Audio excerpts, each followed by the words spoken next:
Hello students, I am CA Harshita Rizwani from HR Institute of Studies. Today we would be starting the new chapter in science for standard 8 student. The name of the chapter is Combustion and Flame. Okay, so let us begin with this chapter. Okay, so what is combustion? Chapter का नाम है combustion and flame. का हम ये समझेंगे combustion मतलब होता क्या, right? So recall the activity of burning magnesium ribbon. आपको याद होगा आपने I think 6th या 7th स्टैंडर्ड में मैग्नीशियम रिबन बर्न करने की एक्टिविटी परफॉर्म की थी. वो एक एक्टिविटी में टोंग्स की मदद के मैग्नीशियम रिबन को पकड़ा जाता था, उसको बर्न किया जाता था और magnesium ribbon white Darjeeling flame के साथ बर्न होती थी. आपको याद है मैग्नीशियम रिबन को जब बर्न करेंगे तो वो व्हाइट डार्जलिंग फ्लेम के साथ बर्न होगी. क्लियर? ओके तो जब आपने मैग्नीशियम रिबन को बर्न किया तो जब जो एशेस निकली वो क्या था? Magnesium oxide. मतलब जब आपने मैग्नीशियम रिबन को बर्न किया मतलब उसको ऑक्सीजन सप्लाई किया. तो जब आपने मैग्नीशियम रिबन को ऑक्सीजन सप्लाई किया तो क्या बना? Magnesium oxide. क्या बना? Magnesium oxide. ये एक्टिविटी अपन पढ़ चुके हैं, ठीक है.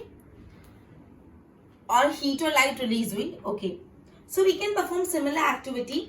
We find that charcoal burns in air. We know that coal too burns in air, producing carbon dioxide, heat and light. अपन को ये भी पता है जो कोल होता है, कोल एक फॉसिल फ्यूल है. अपन ने लास्ट चैप्टर में ही पढ़ा है. कोल एक फॉसिल फ्यूल है और जब कोल को बर्न करते तो कौन सी गैस निकलती है? Carbon dioxide. ये अपन ने लास्ट चैप्टर में ही पढ़ा था. जब आप कोल को बर्न करोगे तो कार्बन डाइऑक्साइड गैस रिलीज होती है, ठीक है. Okay, so a chemical process in which a substance react with oxygen to give off heat उसको combustion बोलते हैं. मतलब एक ऐसा chemical process जिसमें कोई substance ऑक्सीजन के साथ रिएक्ट कर रहा है. यहाँ पे जो मैग्नीशियम था वो किसके साथ रिएक्ट कर रहा है? ऑक्सीजन. जब अपन कोल को बर्न करेंगे वो भी ऑक्सीजन के साथ रिएक्ट करेगा क्योंकि ऑब्वियसली बर्न करना मतलब ऑक्सीजन के साथ रिएक्ट करना. तो जब भी कोई सब्सटेंस मतलब कोई ऐसा केमिकल रिएक्शन हो रहा है जब एक सब्सटेंस ऑक्सीजन के साथ रिएक्ट कर रहा है और वो केमिकल रिएक्शन से हीट प्रोड्यूस हो रही है उसको बोलते हैं कंबक्शन. तो ये थी कंबक्शन की डेफिनेशन. तो लर्न हो गई कंबक्शन की डेफिनेशन क्या थी? कंबक्शन एक केमिकल प्रोसेस है. उस केमिकल प्रोसेस में क्या होता है? एक सब्सटेंस है वो किसके साथ रिएक्ट करता है? ऑक्सीजन. यहाँ पे मैग्नीशियम था वो भी ऑक्सीजन के साथ रिएक्ट करा. एक सब्सटेंस को बर्न करे मतलब वो ऑक्सीजन के साथ ही रिएक्ट कर रहा है. सो जो सब्सटेंस है वो ऑक्सीजन के साथ रिएक्ट करा and to give off heat. और क्या निकलता है? हीट निकलता है. इस केमिकल रिएक्शन को बोलते हैं कंबक्शन. सो अगर आपको पूछे डिफाइन कंबक्शन तो आप लिखोगे the chemical reaction in which substance react with the oxygen to give off heat. Substance oxygen के साथ रिएक्ट करती है टू गिव ऑफ हीट. जैसे मैग्नीशियम ऑक्सीजन के साथ रिएक्ट करके मैग्नीशियम ऑक्साइड. जो कोल है वो बर्न होता है तो वो भी ऑब्वियसली बर्न होने के लिए ऑक्सीजन ही कंज्यूम करता है और कार्बन डाइऑक्साइड गैस निकलती है जो कोल को बर्न करते हैं, right. The substance that undergo combustion is said to be combustible. जो सब्सटेंस के ऊपर कंबक्शन हो रहा है, मैंने आपको बोला केमिकल प्रोसेस जिसमें सब्सटेंस रिएक्ट करता है. तो ये जो सब्सटेंस है दैट अंडरगो कंबक्शन, जिस सब्सटेंस पे कंबक्शन हो रहा है उसको बोलते हैं कंबस्टिबल. क्या बोलते हैं? कंबस्टिबल. मतलब जब आपने मैग्नीशियम को बर्न करके मैग्नीशियम ऑक्साइड बनाया तो पूरे केमिकल रिएक्शन को हम कंबक्शन बोलेंगे, लेकिन जो मैग्नीशियम है वो सब्सटेंस को क्या बोलेंगे? Combustible substance. समझ आ रहा है? जो सब्सटेंस एक्चुअली ऑक्सीजन के साथ रिएक्ट कर रहा है या तो जो सब्सटेंस एक्चुअली बर्न हो रहा है उसको क्या बोलते हैं? Combustible substance. क्या बोलते हैं? Combustible substance, right. या तो क्या बोलते हैं? फ्यूल. कंबस्टिबल सब्सटेंस बोलते हैं, इसका दूसरा नाम है फ्यूल. मतलब जो substance undergo combustion, the substance that undergo combustion is known as fuel या कंबस्टिबल. सो आपसे ये भी पूछ सकते हैं what is fuel? So the substance that undergo combustion is called fuel. What is combustion? It is a chemical reaction. ये मत भूलना, कंबक्शन एक केमिकल रिएक्शन है in which substance react with the oxygen to give off heat and the substance that undergo this combustion is called combustible या तो fuel. Clear? ये जो fuel होता है ये सॉलिड भी हो सकता है, लिक्विड भी हो सकता है, गैस भी हो सकता है. ये जो फ्यूल है it could be solid, it could be liquid, it could be gas. अगर आपसे पूछे कि क्या फ्यूल सॉलिड हो सकता है? यस. क्या फ्यूल गैस हो सकता है? यस. क्या फ्यूल लिक्विड हो सकता है? यस. तो ये जो फ्यूल है वो सॉलिड, लिक्विड और गैस तीनों हो सकता है. Clear? Okay. Sometimes light is also given off during combustion either as a flame or a glow. मैंने आपको बताया कि जब combustion में heat give off होती है, लेकिन heat के साथ कभी कभी और क्या होता है, light भी निकलती है. light निकलती है in the form of glow या तो flame, या तो flame के form में light निकलती है या तो glow के form में light निकलती है. ठीक है. So काफी बारी combustion में क्या रिलीज होती है, combustion में light भी रिलीज होती है in the form of flame या तो glow. ठीक है. ओके ओके अब मैंने आपको यही बताया, magnesium plus oxygen give magnesium oxide. यहाँ पे कंबस्टेबल सब्सटेंस क्या था, मैग्नीशियम. और ये पूरा प्रोसेस क्या है, कंबक्शन. राइट. ओके हमको ये बोला जाता है food is the fuel for our body. हमको ऐसा बोला जाता है खाना आपके बॉडी का फ्यूल है. राइट. हमको बोला जाता है that food is the fuel for our body. Is it right? And if yes why? तो ये हमको पता है कि खाना हमारी बॉडी का फ्यूल है, लेकिन कैसे? How food is the fuel for our body. कैसे food is fuel for the body? In our body, food is broken down by the reaction with oxygen and heat is produced. अपनी body में भी क्या हो रहा है, जो आप खाना इंटेक कर रहे हो ना, वो कॉम्प्लेक्स सब्सटेंस में होता है, वो सिंपल सब्सटेंस में ब्रोक डाउन होता है बाय रिएक्टिंग विद ऑक्सीजन. मतलब जो आप फूड इंटेक कर रहे हो वो भी ऑक्सीजन के साथ रिएक्ट करके हीट प्रोड्यूस करता है. सो फ्यूल का भी तो काम ये है, ऑक्सीजन के साथ रिएक्ट करके हीट प्रोड्यूस करना. तो फूड भी क्या कर रहा है, अंदर जा रहा है, अंदर बॉडी के ऑक्सीजन के साथ रिएक्ट कर रहा है और हीट प्रोड्यूस कर रहा है. इसलिए फूड भी एक फ्यूल है, बिकॉज फूड भी क्या करता है, अपने बॉडी में जाके reacts with oxygen and releases heat. तो इस वजह से बोला जा सकता है कि जो फूड है वो अपनी बॉडी का फ्यूल है. क्लियर? ओके अब आपको एक एक्टिविटी परफॉर्म करनी है. ठीक है. डायरेक्ट मैं एक्टिविटी 6.2 पे आ जाती हूँ. देखो, fix a lighted candle on a table, put a glass chimney over the candle and rest it on a few wooden blocks in such a way that the air can enter the chimney. मतलब इस first figure में ना आपने इस तरह से apparatus setup किए, मतलब एक कैंडल उसके ऊपर एक कुछ ढक्कन रख दिया है इस तरह से कि एयर एंटर हो पा रही है. सेकेंड सिचुएशन में क्या हो रहा है, observe what will happen to flame. Second situation में remove the block and third situation में पुट अ ग्लास प्लेट. मतलब फर्स्ट सिचुएशन में हमने नीचे ब्लॉक रखे, सेकंड में ग्लास प्लेट हटा दिया और थर्ड सिचुएशन में आपने उसको कवर कर लिया. ठीक है. सो आपको दोनों की फ्लेम फाइंड, तीनों में कौन से में ज्यादा कौन से में कम, कैसी फ्लेम बन रही थी वो फाइंड करनी है. इसका आंसर, ये एक्टिविटी का कंक्लूजन आपको मुझे बताना है. स्टडी करके एक्टिविटी 6.2 का कंक्लूजन बताना है, होमवर्क है. Clear? Okay. We find that for combustion air is necessary. हम ये कंक्लूड करते हैं कि कंबक्शन के लिए एक चीज जो बहुत इंपॉर्टेंट है, फॉर कंबक्शन एक चीज जो सबसे ज्यादा इंपॉर्टेंट है वो है एयर. एयर के बिना कंबक्शन कैसे होगा? कंबक्शन के लिए सबसे ज्यादा इंपॉर्टेंट क्या है? Air. Right. A candle Burns freely in case 1 when the air can enter the chimney. देखो, अब जो फर्स्ट आपने रखा, आपने किस तरह कैंडल रखा, ऊपर चिमनी से कवर करा और नीचे ना दो वुडन ब्लॉक रखे. तो वो वुडन ब्लॉक के अंदर से, मतलब जो स्पेस थी उसमें से एयर एंटर हुई, तो जो कैंडल थी वो इजीली जल पा रही थी. In case B, when air does not enter the chimney from below, the flame flicker and produces the smoke. जो सेकंड वाला केस था उसमें जब आपने वुडन ब्लॉक्स हटा दिए, मतलब बिल्कुल भी गैप नहीं रहा और बिल्कुल एयर नहीं एंटर हो पाई, तो जो कैंडल थी वो फ्लिकर हुई और धुआं छोड़ने लग गई. ठीक है. In third case, flame finally goes off because air is not available. फिर आपने ऊपर से भी कवर कर लिया थर्ड केस में, तो पूरी की पूरा ही फ्लेम चले जाता है बिकॉज एयर का अवेलेबिलिटी नहीं होता. तो फर्स्ट केस में जब एयर था तो वो अच्छे से ग्लो थी, सेकंड केस में नीचे से एयर हटा लिया तो फ्लिकर होके स्मोक रिलीज किया, और थर्ड केस में पूरी की पूरी बंद होगी बिकॉज ऊपर से भी ढक दिया. So in short we concluded from this activity that combustion के लिए जो बहुत ही इंपॉर्टेंट चीज है वो है एयर. कंबक्शन के लिए एयर होना बहुत बहुत बहुत ज्यादा इंपॉर्टेंट है. क्लियर? हमने बात पढ़ा है कि sun produces its own heat and light. It is also some sort of combustion. हमने ये पढ़ा है कि सन की खुद की हीट एंड लाइट होती है. सन अपनी खुद की हीट एंड लाइट प्रोड्यूस करता है. तो क्या सन भी कंबक्शन अंडरगो करता है? सोचो जरा. हम बोल रहे हैं जो भी ऑक्सीजन के साथ रिएक्ट करके हीट एंड लाइट प्रोड्यूस करता है वो कंबक्शन प्रोसेस है. तो क्या जो sun heat and light produce करता है वो भी कंबक्शन है?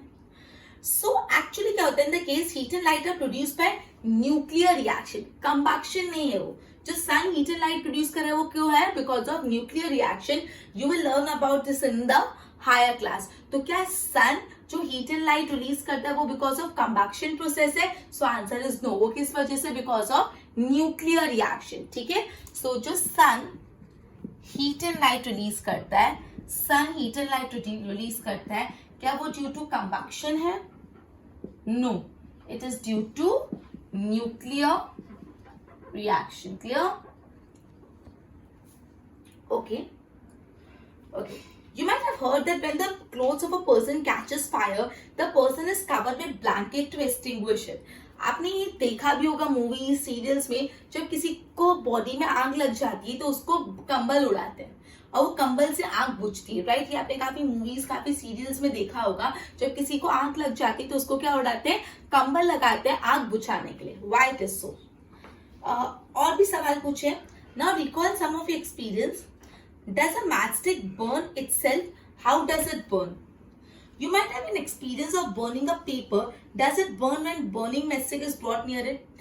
Can you burn a piece of wood by burning a lighted matchstick near it? देखो, सबसे पहले ये सुनो. मैंने आपको ये बताया कंबक्शन होने के लिए एयर होना जरूरी है. अब सपोज किसी को आग लग गई, आपने क्या किया? कंबल उड़ा दी. कंबल उड़ा के एयर का सर्कुलेशन बंद कर दिया. पूरा आजू बाजू एयर ही नहीं मिल रही तो कंबक्शन नहीं होगा और वो आग बुझ जाएगी. रीजन समझ आया? मैंने आपको बोला कंबक्शन होने के लिए ना एयर का होना बहुत जरूरी है. अब जब किसी को फायर कैच करती है और कंबक्शन हो रहा है, ऑब्वियसली वो इंसान जल रहा है, तो उसको ब्लैंकेट उड़ा के पूरा एयर का सर्कुलेशन बंद करते हैं. ब्लैंकेट उड़ाने का मतलब क्या है? एयर नहीं आए, और एयर नहीं आने से क्या होता है? कंबक्शन नहीं होता और आग बुझ जाती है. ठीक है. अब एक नया टॉपिक पढ़ने वाले जो इग्निशन टेम्परेचर रिलेटेड, वो टॉपिक को अच्छे से आई. उसके लिए पहले मैं एग्जाम्पल दूंगी और वो एग्जाम्पल के थ्रू हम लोग ये चीज को समझेंगे.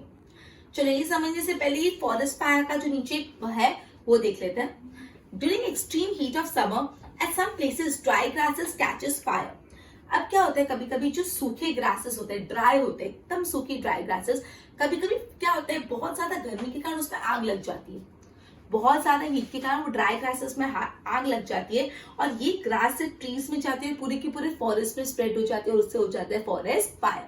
ठीक है. एकदम ड्राई ग्रास है और एकदम सन की हीट आ रही, तो उतनी हीट लगती है पूरी वो घास जल जाती है और पूरे ट्रीज में, पूरे फॉरेस्ट में फायर हो जाती है. अब हम इग्निशन टेम्परेचर का बहुत इंपॉर्टेंट, बहुत इंटरेस्टिंग, बहुत इजी टॉपिक पढ़ते हैं. अब आपने समझो, आपने एक मैचस्टिक लिया और पेपर के बाजू में रखा. क्या पेपर चलेगा? ओके. एक मैचस्टिक लिया, एक बड़े से वुड के बाजू में रखा. क्या पेपर चलेगा? नहीं. आई मीन क्या वुड चलेगा? नहीं. मैंने आपको दो सिचुएशन बनेंगे. आपने एक मैचस्टिक ली और मैचस्टिक इसे जलाई और मैं इस पेपर के बाजू में रख दूं, तो obviously this paper will catch fire. लेकिन मैचस्टिक जला के मैं एक बड़े से वुड के बाजू में रखूंगी, that would wouldn't catch fire. क्यों? देखो, do you experience the lowest temperature at which a substance catches fire is ignition temperature. मतलब जो पेपर था उसका इग्निशन टेम्परेचर कम था, मतलब उसको थोड़े से टेम्परेचर में भी आग लग जाती है. और वुड का इग्निशन टेम्परेचर ज्यादा है, उसको बहुत ज्यादा, अगर मैच से बहुत बड़ा से डंडा लेके आग लेके लगाई तो वुड में आग लगेगी. सो इग्निशन टेम्परेचर क्या होता है? सबसे लोएस्ट टेम्परेचर जिसपे एक ऑब्जेक्ट को फायर लग जाती है. ठीक है. मतलब सबसे कम टेम्परेचर, कितना टेम्परेचर होगा ना, तो सब्सटेंस को फायर लग जाएगी. तो ऑब्वियसली ये केस में एक माचिस की तीली से पेपर चलता है लेकिन वुड नहीं, तो पेपर का इग्निशन टेम्परेचर कम है और वुड का ज्यादा. क्लियर ना? देखो, कैन यू टेल नाउ, आप क्या बता सकते हो कि matchstick does not catch fire on its own at room temperature. Why does matchstick start burning on rubbing it on the side of the matchstick. ठीक है. ओके. तो इग्निशन टेम्परेचर क्या होता है देखते हैं. सो इग्निशन टेम्परेचर इज ignition, ये बहुत इंपॉर्टेंट है. ignition temperature is the lowest temperature at which substance catches fire. एकदम लोएस्ट टेम्परेचर, जिस टेम्परेचर पे सब्सटेंस पे आग लगना चालू हो जाती है, इसको बोलते हैं ignition temperature. Students, very important. Okay. Okay. तो ये जो हिस्ट्री ऑफ मैचस्टिक है इसमें से थोड़ा एक बार देख लेना. द हिस्ट्री ऑफ मैचस्टिक बहुत पुरानी है. More than 500 years ago, small pieces of pine wood dipped in sulfur were used as matches in ancient Egypt. बोला आज से 5000 साल पहले पाइन वुड के छोटे छोटे टुकड़े सल्फर में डालते थे और वो एज अ मैचेस यूज होते जाते थे इजिप्ट में. Modern safety match was develop only 200 years ago. जो आज अपन मैच स्टिक यूज करते हैं वो सिर्फ 200 साल पहले ही इन्वेंट हुई है. फिर इसमें पूरा इसका इंट्रोडक्शन, इसका डिटेलिंग दिया, एक बार इसको रीड कर लेना. ओके, चलो. We find that a combustible substance cannot catch fire or burn as long as temperature is as low as ignition temperature. अब एक combustible substance है, वो combustible substance को अगर आप ignition temperature से कम पे नहीं लेके जाते तो उसमें फायर नहीं लगेगी. सपोज एक मैग्नीशियम है, मैग्नीशियम रिबन है, जब तक आप उसको बर्न करके टेम्परेचर उसको नहीं दे रहे, उसका इग्निशन टेम्परेचर नहीं पहुंचेगा, तब तक उसको आग नहीं लगेगी. मतलब अगर एक मैग्नीशियम रिबन को आप बर्न कर रहे हो और बहुत हल्का हल्का बर्न कर रहे हो, उसका इग्निशन टेम्परेचर से ऊपर हो तो उसको नहीं आग लगेगी. जब उसका इग्निशन टेम्परेचर से लो टेम्परेचर चले जाएगा तभी आग लगेगी. सो एक सब्सटेंस, कंबस्टिबल सब्सटेंस भी तब बर्न होता है जब इग्निशन टेम्परेचर होता है. ठीक है. Have you ever seen cooking oil catches fire when a frying pan is kept for long on a burning stove? Okay. Have you ever seen cooking? Okay. Have you ever seen cooking oil catches fire when a frying pan is kept for long on a burning stove? अब stove पे हम लोग कोई vessel रखते हैं, उसके अंदर oil डालते हैं, तो ऑयल डालते से ऑयल जलने लगता है, फ्राई हो जाता है? नहीं, उसको अपन थोड़ी देर रखते हैं, अपन बोलते हैं थोड़ा ऑयल में बबल्स आए, मतलब ऑयल गर्म हो, राइट. सो ऑयल को भी, उसका भी इग्निशन टेम्परेचर है कि उसको हीट उतनी मिलेगी, फिर वो जाके बर्न होगा, right. Okay. Kerosene oil and wood do not catch fire on their own at room temperature, but if kerosene oil is heated a little, okay, so kerosene oil and wood do not catch fire on their own at room temperature. Obviously अगर आप kerosene oil को और wood को ऐसे ही रखोगे तो उसको room temperature पे fire नहीं catch करता, but if kerosene oil is heated a little, it will catches fire. मतलब आप कैरोसिन ऑयल को थोड़ा भी हीट करोगे तो उसमें आग लग जाएगी, लेकिन would, if would is heated a little it would not catch fire. मतलब एक जगह कैरोसिन ऑयल है, एक जगह वुड है, दोनों को ऐसे ही रखा हुआ है तो दोनों में आग लगेगी नहीं, रूम टेम्परेचर पे दोनों में आग नहीं लगती. लेकिन आप कैरोसिन को थोड़ा सा हीट करो तो कैरोसिन में आग लग जाएगी, लेकिन वुड को थोड़ा सा हीट करके वुड में आग नहीं लगती. तो इसका मतलब क्या हुआ, कैरोसिन का इग्निशन टेम्परेचर कम है और वुड का इग्निशन टेम्परेचर ज्यादा है. So does it mean that the ignition temperature of kerosene is lower than wood? Yes, क्योंकि कैरोसिन ऑयल को जल्दी आग लग गई एंड वुड को late. So ignition temperature lowest temperature at which the substance catches fire. Paper और wood में ignition temperature low किसका है? पेपर का, बिकॉज पेपर जल्दी चलेगा वुड के कंपैरिजन में, है ना. कैरोसिन ऑयल और वुड में भी कैरोसिन ऑयल का इग्निशन टेम्परेचर कम है बिकॉज कैरोसिन ऑयल को जल्दी आग लगेगी. ठीक है. ओके, चलो एक्टिविटी 6.4 देखते हैं. Make 2 paper cups by folding a sheet of paper. एक शीट ऑफ पेपर लिया, उसको ऐसे फोल्ड करके पेपर कप बनाया है. Pour about 50 milliliter of water in one of the cup. Heat both the cups separately with a candle. What do you observe? मतलब आपको 2 paper cup बनाने हैं, एक पेपर कप में वाटर डालना है और हीट करना है, और दूसरे पेपर कप में वाटर नहीं डालना और उस पेपर कप को हीट करना है. What happened to the empty paper cup? What happened to the paper cup with water? Does water in this cup became hot? क्या हुआ? एम्प्टी पेपर कप के साथ क्या हुआ? जो पेपर कप जिसमें पानी था उसके साथ क्या हुआ? If we continue heating the cup, we can even boil the water in the paper cup. The heat supply to the paper cup is transferred to water. मतलब जब आपने हीट सप्लाई की पेपर कप में क्या था? पानी था. तो जब पेपर कप को हीट दे रहे हो वो किधर जा रहा है? वाटर में ट्रांसफर हो रहा है. It is transfer to water by conduction. So in the presence of water, ignition temperature of paper cup is not reached, hence it does not burn. समझो, वापस देखो, अपन इग्निशन टेम्परेचर का कंसेप्ट पढ़ रहे हैं. एक्टिविटी के थ्रू आपको एक चीज समझाती हूँ.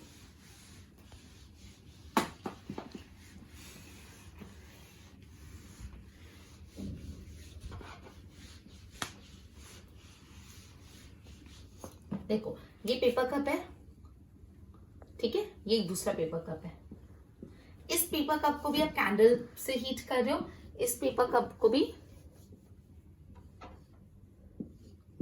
हीट सप्लाई कर रहे हो, और इस पेपर कप को भी हीट सप्लाई कर रहे हो. इस पेपर कप में वाटर है, इस पेपर कप में वाटर नहीं. तो इन दोनों में से कौन सा पेपर कप जल जाएगा? ये वाला जिसमें पानी नहीं है. ये तो आपने आंसर दे दिया, लेकिन क्यों? जब आपने इस पेपर कप में हीट सप्लाई की तो जो हीट जा रही है कैंडल से वो कहाँ ट्रांसफर हो रही है? वाटर में ट्रांसफर हो रही है.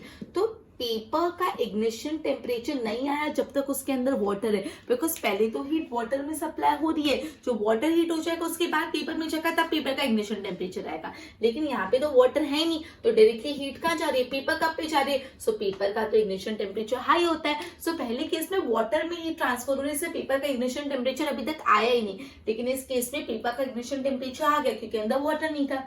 ठीक है, ओके। अब अपन पढ़ने वाले हैं, just give me a minute. Okay, अब अपन पढ़ते हैं इनफ्लेमेबल सब्सटेंस क्या होता है। देखो, the substance which have very low ignition temperature can easily catches fire, उसको इनफ्लेमेबल सब्सटेंस बोलते हैं। जिन सब्सटेंस का इग्निशन टेम्परेचर बहुत कम होता है और उनको बहुत जल्दी आग लग जाती है विद फ्लेम, मतलब ऐसे सब्सटेंस जिनका इग्निशन टेम्परेचर कम होता है एंड बहुत ही ज्यादा जल्दी उनमें आग लग जाती है और एक फ्लेम निकलती है, उसको बोलते हैं इनफ्लेमेबल सब्सटेंस। इन शॉर्ट ऐसे सब्सटेंस जिसपे जल्दी आग लग जाती है। सो इनफ्लेमेबल सब्सटेंस क्या हुआ, इनफ्लेमेबल सब्सटेंस, ये भी इंपॉर्टेंट हो गया डेफिनेशन। इनफ्लेमेबल सब्सटेंस, सब्सटेंस जिसका इग्निशन टेम्परेचर बहुत लो होता है एंड इजीली कैचेस फायर, और उसमें फायर भी इजीली लग जाती है और फायर भी विद फ्लेम, फ्लेम के साथ फायर लगती है। सो उसको हम लोग बोलते हैं इनफ्लेमेबल सब्सटेंस। एग्जांपल पूछे तो पेट्रोल, अल्कोहल, एलपीजी। ठीक है, सो ये बहुत इंपॉर्टेंट है। इनफ्लेमेबल सब्सटेंस वो सब्सटेंस होते हैं जिनका इग्निशन टेम्परेचर कम होता है, उसमें बहुत जल्दी आग लग जाती है विद अ फ्लेम। और एग्जांपल पूछे तो एलपीजी इनफ्लेमेबल है, पेट्रोल इनफ्लेमेबल है, अल्कोहल इनफ्लेमेबल है। ठीक है, ओके। अब सवाल आता है फायर को कंट्रोल कैसे करें, how do we control fire, fire को कंट्रोल कैसे करना है। So you must have seen और heard of fire breaking out in home, shop, आपने देखा होगा आग लग जाती है। Okay, so it is important that all of us know telephone number के। तो अपन किसको बनाते हैं, फायर ब्रिगेड आती है, फायर लग जाते हैं कभी तो क्या आती है, फायर ब्रिगेड आती है। So when a fire brigade arrive what does it do. तो आपने कभी देखा है कहीं कि फायर ब्रिगेड आए तो फायर ब्रिगेड क्या करती है, आपने देखा होगा it pores water on the fire, जहां पे भी आग लगी उधर क्या देते हैं, पानी डालते हैं। Water cools down the combustible material so that the temperature is brought below its ignition temperature. This prevents the fire from spreading. मतलब जब कहीं पे भी आग लगती है सो फायर ब्रिगेड आके वहां पे बड़े बड़े पाइपों से पानी छिड़कते हैं। ये नॉर्मल भी आपको पता है, कहीं भी आग लगती है तो उसमें पानी छिड़कते हैं। सो क्या होता है, पानी छिड़कने से जो कंबस्टेबल सब्सटेंस है उसका टेम्परेचर कम हो जाएगा, इग्निशन टेम्परेचर से भी कम हो जाएगा। अब टेम्परेचर इग्निशन टेम्परेचर से कम होगा तो फायर और स्प्रेड नहीं होगी। ठीक है, इग्निशन टेम्परेचर से कम टेम्परेचर मतलब वाटर डाल के उस सब्सटेंस को ठंडा किया जाता है जिससे उनका इग्निशन टेम्परेचर लो से लो टेम्परेचर पे आ जाए और फायर आगे स्प्रेड ना हो। Water vapor surround the combustible material, helping in cutting the supply of the air. Okay, so अब क्या होता है, जो पानी डाल रहे तो आजू बाजू वाटर वेपर होंगे और वाटर वेपर एयर का सप्लाई कट करते हैं, और अपन को तो पता है एयर नहीं होता तो कंबक्शन नहीं होता, तो उससे भी फायर कंट्रोल होती है। ठीक है, क्या बोला यहाँ पे, फायर ब्रिगेड आके क्या करती है, पानी डालती है। पानी डालने से क्या होता है, जो कंबस्टेबल सब्सटेंस होता है वो ठंडा होता है, उसका टेम्परेचर इग्निशन टेम्परेचर से कम चले जाता है और फायर आगे स्प्रेड नहीं होती। दूसरी बात, जो आजू बाजू वाटर वेपर्स हो जाते हैं, वाटर वेपर एयर को अंदर नहीं आने देते कंबस्टेबल सब्सटेंस के, और जब एयर नहीं होता तो कंबक्शन नहीं हो पाता और फायर एक्सटिंग्विश हो जाती है। You might have learned that there are 3 essential requirements for producing fire. In short fire होने के लिए 3 रिक्वायरमेंट होती है। देखो, मतलब अभी तक जो भी अपन ने पढ़ा उससे अपन ये चीज कंक्लूड करते हैं कि फायर लगने के लिए 3 चीजें होनी चाहिए। पहला, ऑब्वियसली फ्यूल, कंबस्टेबल सब्सटेंस तो होना चाहिए जिसमें फायर लगेगी, फ्यूल होना चाहिए। दूसरा, एयर, मैंने आपको बताया था एयर सबसे इंपॉर्टेंट है, एयर का सप्लाई से ही कंबक्शन होता है। And heat, and third one is heat. मतलब ये तीनों होता है तो फायर लगती है। ठीक है, there 3 essential requirement for producing fire. Fire के लिए फ्यूल होना चाहिए, फिर एयर सप्लाई होना चाहिए और हीट होना चाहिए। Fuel, air and heat. ठीक है, fire can be control by removing one और मोर ऑफ दिस रिक्वायरमेंट। अब ये 3 चीजों से फायर लगती है, तो अगर फायर बुझानी तो ये तीनों में से एक या एक से ज्यादा को हटा देंगे तो फायर बुझ जाएगी। फायर लगने के लिए फ्यूल चाहिए, एयर चाहिए, हीट चाहिए, लेकिन अभी फायर को बुझाना है तो तीनों में से कोई भी एक चीज हटा दो तो फायर बुझ गई, है ना। तो देखो कैसे, the job of the fire extinguisher is to cut the supply of the air or to bring down the temperature of the fuel or both. अब यूजुअली फायर एक्सटिंग्विशर को का क्या काम होता है? एयर का सप्लाई कट करना. Fire extinguisher का काम होता है एयर का सप्लाई कट करना और टेम्परेचर को इग्निशन टेम्परेचर के लोअर लाना. ठीक है. Notice that the fuel in most case can not be eliminated. आप सपोज फ्यूल को नहीं, ये यूजुअली एलिमिनेट नहीं हो सकता. अगर एक बिल्डिंग में फायर लगी है, सो building is a combustible substance, तो बिल्डिंग को उठा के निकाल तो ना सकते हो. सो फ्यूल को नहीं एलिमिनेट कर सकते, लेकिन हाँ एयर और जो टेम्परेचर है उसको हम कर सकते हैं. जैसे पानी डाला तो टेम्परेचर कम हुआ, मतलब हीट कम हुई, इग्निशन टेम्परेचर से लो हुआ तो फायर रुक सकती है, और एयर का सप्लाई रोक देना, इससे फायर रुक सकती है. ठीक है. ओके, तो अपन ने क्या पढ़ा कि फायर लगने के लिए 3 एसेंशियल रिक्वायरमेंट है, फ्यूल, एयर और हीट. सो जब भी फायर बुझानी होती है तो इसमें से कोई चीज हटा दोगे तो फायर बुझ जाएगी. यूजुअली फ्यूल को हटाना पॉसिबल नहीं है, बिकॉज कंबस्टेबल सब्सटेंस. बिल्डिंग में आग लगी तो पूरी की पूरी बिल्डिंग को कैसे हटाओगे? लेकिन एयर और हीट का रिमूवल हो सकता है. कैसे हो सकता है? मैंने आपको बताया, पानी डाल के और वो सब चीजें. ठीक है. अब ये येलो बॉक्स है जो फायर एक्सटिंग्विशर के बारे में वाला. The most common fire extinguisher is water. But water work only when things like wood and paper are on fire. तो बोले सबसे कॉमन फायर एक्सटिंग्विशर पानी, आग लगे पानी डाल दो. लेकिन ये कब चलता है? जो वुड या कोई पेपर के सब्सटेंस पे फायर हुआ है. लेकिन ये ध्यान रखना बहुत ही इंपॉर्टेंट, कभी इलेक्ट्रिकल अप्लायंसेस में फायर होगी ना, सो वाटर में conduct electricity and harm those who are trying to douse the fire. मतलब अगर कोई इलेक्ट्रिकल इक्विपमेंट में आग लगी और आप उसमें पानी डाल रहे हो ना, तो आग बुझी नहीं, आपको भी डैमेज हो जाएगा. तो ये ध्यान रखना, कभी भी इलेक्ट्रिकल अप्लायंसेस पे फायर लगती है तो never ever use water. Students do keep in mind, जब भी कोई इलेक्ट्रिकल अप्लायंसेस पे फायर लगती है, so never ever use water. Clear? Water is also not suitable for fire involving oil and petrol. ये भी ध्यान रखना. कोई ऐसी फायर जब ऑयल और पेट्रोल है, तभी भी कभी भी वो मत यूज करो वाटर. सो वाटर कब कब नहीं यूज कर सकते? जब ऑयल और पेट्रोलियम इन्वॉल्व हो और इलेक्ट्रिकल अप्लायंसेस हो. जब भी ये तीनों वजह से फायर रखती है तो वाटर नहीं यूज कर सकते. क्लियर? सो ये बहुत इंपॉर्टेंट है. इलेक्ट्रिकल अप्लायंसेस पे फायर लगी so never ever use water. Oil और पेट्रोल की वजह से फायर लगी so never ever use water. Okay. For fire involving electrical appliances and inflammable material, सब तो अब क्या करें? वाटर नहीं यूज करें तो क्या यूज करेंगे? हम यूज करेंगे CO2, कार्बन डाइऑक्साइड. ठीक है. तो जब इलेक्ट्रिकल अप्लायंसेस, पेट्रोल, डीजल, इसमें जब फायर लगती है तो वाटर नहीं यूज कर सकते, तो क्या यूज करेंगे? कार्बन डाइऑक्साइड यूज करेंगे. Carbon dioxide being heavier than oxygen covers the fire like a blanket. Since the contact between fuel and the oxygen is cut off, fire is controlled. अब जो carbon dioxide है ना, वो oxygen से ज्यादा heavy होता है, तो वो जो सब्सटेंस है फ्यूल, उसके आजू बाजू एक ब्लैंकेट बना देता है. जो वो फ्यूल के आजू बाजू कार्बन डाइऑक्साइड की ब्लैंकेट लग जाती है, तो क्या होता है? उससे क्या होता है कि ऑक्सीजन अंदर नहीं आ पाता. मतलब ये फ्यूल के आजू बाजू पूरी कार्बन डाइऑक्साइड की लेयर बन गई, तो ऑक्सीजन फ्यूल के तक पहुंच नहीं पाता, ऑक्सीजन नहीं मिलती तो फायर कट ऑफ हो जाती. क्लियर? ओके. आपने CO2 फायर एक्सटिंग्विशर्स होते हैं, उनके बारे में भी सुना होगा. ओके, ठीक है. ओके, तो याद रखना कि सबसे most common fire extinguisher water है, लेकिन जब इलेक्ट्रिकल अप्लायंसेस पे ऑयल और पेट्रोल रिलेटेड मैटर्स में फायर लगती है तो आप कभी भी CO2 वाटर मत यूज करो. तो क्या यूज करो? CO2 क्या होता है? उससे लाइटर, हैवियर होता है ऑक्सीजन से, तो फ्यूल के आजू बाजू एक ब्लैंकेट बना देता है, जिससे ऑक्सीजन फ्यूल के कॉन्टैक्ट में नहीं आ पाता. Clear? Okay. Next topic is type of combustion. वो टॉपिक हम नेक्स्ट सेशन मिलेंगे and probably will try to finish this chapter in our next session. ठीक है. सो आज अपन ने ये चैप्टर में कंबक्शन क्या होता है वो पढ़ा, फ्यूल या तो कंबस्टेबल सब्सटेंस क्या होता है वो पढ़ा, फिर एक एक्टिविटी किया और वो एक्टिविटी से कंक्लूड किया कि कंबक्शन के लिए सबसे एसेंशियल एलिमेंट है एयर. क्लियर? उसके बाद मैंने आपको ये बताया कि किसी को आग लग जाए तो ब्लैंकेट क्यों उड़ाते हैं. उसके बाद वेरी इंपॉर्टेंट इग्निशन टेम्परेचर के बारे में अपन ने पढ़ा, इनफ्लेमेबल सब्सटेंस के बारे में अपन ने पढ़ा, फायर एक्सटिंग्विशर, फायर कैसे एक्सटिंग्विश करते हैं वो पढ़ा. Okay. So before ending this chapter मैं आपसे कुछ क्वेश्चन पूछती है. If you have given right answer so well done students, and if not please review the video, be honest to yourself, and नहीं आ रहा तो एक बार वापस वीडियो को देख लो, नोट्स बना दो, आ जाएगा, कोई तकलीफ नहीं. चलो let us begin. A chemical process in which a substance react with oxygen to give off heat is called dash. A chemical process in which substance react with oxygen to give off heat is called dash. And your time ends in 3, 2, 1. It is combustion. Well done students. I hope आप सबने right answer दिया है. Can fuel be liquid? Can fuel be liquid?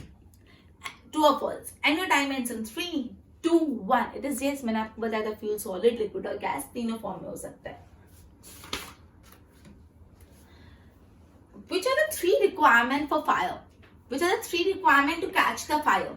And the time ends in 3, 2, 1. It is fuel, it is air, and the third one is heat. Clear? Next is, what is the lowest temperature at which a substance catches fire is called dash. The lowest temperature at which the substance catches fire is called dash. And your time ends in 3, 2, 1. And the answer is ignition temperature. Okay, now tell me, kerosene or wood, whose ignition temperature is lower? Kerosene or wood, whose ignition temperature is lower? And your time ends in 3, 2, 1. It is kerosene, because kerosene में जल्दी आग लग जाती है ना, तो इसलिए उसका ignition temperature कम होता है. And the last one, the substance which have very low ignition temperature and can easily catch fire with a flame are called dash substance. The substance that have very low ignition temperature and easily catches fire with flame is called dash. And time ends in 3, 2, 1. They are inflammable substance. Okay, let me ask you one more question. What is used in case of fire involving electrical appliances, oil and petrol? And your time ends in 3, 2, 1. Water. No, not at all. It is carbon dioxide. So well done student. I hope आपने सही answers दिए होंगे इन सब के. And if not to worry, just go through the video 1 or 2 times and you will get it. Okay, so in our next session, we'll try to finish this chapter. Till then, goodbye.